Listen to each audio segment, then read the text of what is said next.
The one thing that I found on social media when I started looking at it was there's a lot of bullshitters. A lot of people telling you how the 3 things that I did to become a millionaire. And I'm like, that person ain't no millionaire. So you need to learn to ask the questions. It's important for you to know the success that we're having, because I always tell people, if you're gonna listen to anybody, if you're gonna ingest any opinion, any concept, any idea, any piece of advice, you need to learn to ask the right 3 questions. Question number 1, what's the most amount of money you have ever made in a year? If you're gonna listen to anyone, a friend, a spouse, a relative, an employee, a peer, and they're trying to tell you what you should be doing with your time, energy, effort, and money, ask the first question. Second question, what's the biggest thing you have ever built? And quantify that with 3 data points. Number of employees, how much revenue, and how much profit. And then the third question is, what's the biggest thing you've ever sold? What's your biggest exit? Now, the reason I encourage you to do that is I signed up for this How to Build a Unicorn Company by Wharton School of Business. And I thought, man, I'm gonna learn some new stuff here. Maybe I could reverse engineer it into all the stuff I've built. And so I get on there, in the first half of the first hour, I'm listening to the instructor walk through, here's how you build a unicorn company. Here's all the things we're gonna cover. And he's going on, I raise my little hand on the keyboard. Yes, Mr. Dawson? I got a question for you. You're teaching us how to build a $1 billion business. You're facilitating this. He's, yes, sir. I said, what's the biggest thing you've ever built? Well, I have a dental practice. I'm like, that's awesome, good for you. How big is your dental practice? Well, I don't know that it's relevant for this. No, it is. If you're teaching us how to build a $1 billion business, I need to know, do you know how to build a $1 billion business? He says, it's 3 million.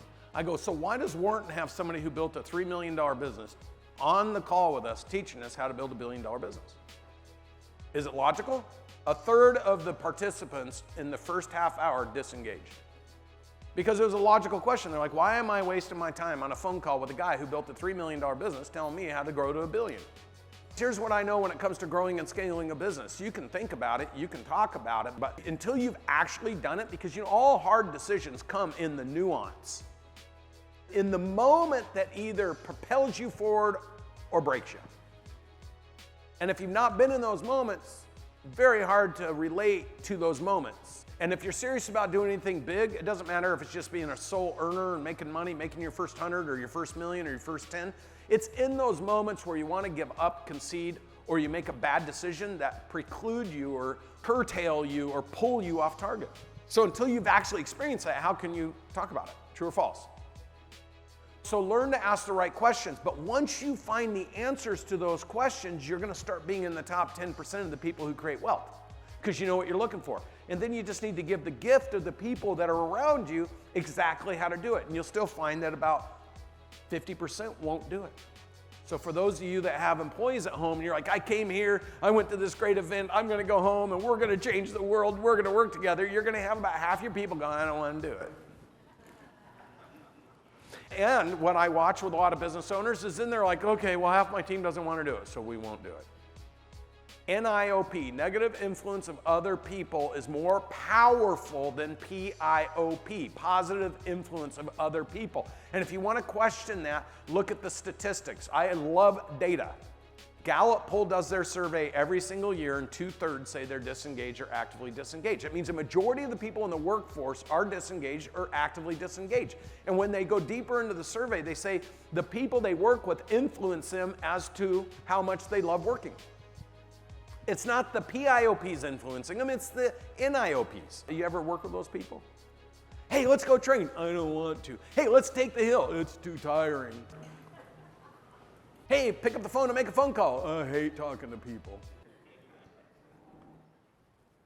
58% of all Americans have less than $5,000, so they're technically broke. The quality of your questions will always determine the impact of your results. Imagine going home and asking an employee or employees, how much money do you have sitting in the bank right now? And they tell you $2,000, $3,000, $5,000, and you're like, what if we committed over the next 6 months to 5x that amount and then by the end of the year to 10x it. So you end the year with $50,000 of cash in the bank. What if we made that our goal together? Now that would require you as the business owner to put a strategy in place to make sure your business generates profit so you can invest in your employees. But that's your responsibility. What becomes the employee's responsibility when you show them the picture that that can be done? It's to pursue it with a vengeance because they set such a target that they probably don't even believe is true, but they're willing to go all in to make it happen. So what's the biggest thing you've ever built? And you have to quantify that. Because the one thing that I found on social media when I started looking at it was there's a lot of bullshitters. A lot of people telling you how the 3 things that I did to become a millionaire. And I'm like, that person ain't no millionaire. So you need to learn to ask the question. So the question, if you're gonna listen to somebody, is what's the biggest thing you've ever built? Quantified by how many employees were in it, revenue of the business, and profitability. And you need all 3 of those data points. I promise you, there are plenty of business owners that we meet every day that come in and they're like, oh, I do $100 million. And it's like, okay. You sold $100 million of real estate. You made 2. Right? Revenue is vanity. Profit is sanity. You pay your bills with profit. You got a big ego and throw big numbers around and then you go, but I make 2% on that. You need to know, are they making 2% or are they making 25%? Because if they're making 2%, they're not that good of a business person. But then I would be keen on what they do because it works. Now you just got to be a smarter business person. And the next question, what's the biggest thing you've ever sold? Because there's a lot of people that, oh, this is a great business. You should get in this business. You should do this business. You should do it. You should do it. I built a $20 million company. How much you sell it for? $3 million. It's like if I got to go build a $20 million company, I ain't building something to sell for $3 million. It means it didn't make any money. But if they sold it for $25 million, now you got my attention. You got to learn to ask the right questions. There are 32 million small to mid-sized businesses in the United States. And we're going to break this number down. How many of you are business owners? Raise your hand. How many of you work for somebody else? Good to have you here. So let me just tell you right now, 31 million of those business owners are begging for somebody to help them. If you're questioning if you can accomplish your goals at a business you're currently working at, and you're thinking, oh, am I working for the right person? 97% of all businesses fail within 10 years. There's no reason to leave there and go practice.